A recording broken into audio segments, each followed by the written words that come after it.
my feeling about open discussion and things in general is that it always has an effect beyond the moment. Almost nobody in a debate ever says, you know what, you're so right, and I concede that, and I'm really sorry I was wrong until a minute ago. It's like arguments with your spouse.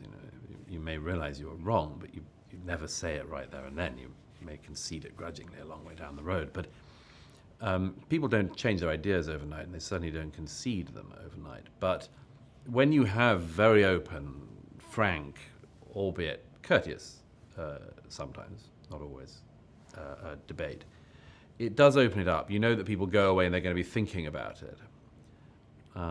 I knew that Maajid was going to go away and think about that evening.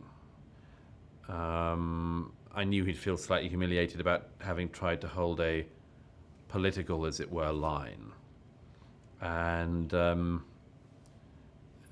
yes, I mean, if after an open discussion like that, people are emboldened to have a more free, less fearful discussion, then there's an enormous amount of good can come from it. By the way, there's one thing that's worth pointing out about that, which is that a lot of those discussions haven't happened in recent years because people have feared for their lives.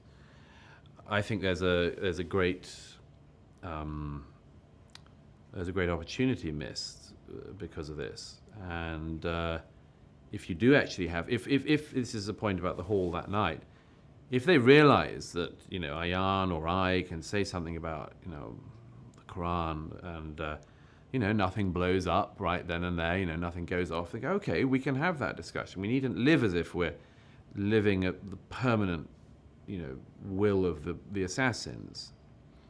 Maybe we can talk about these things.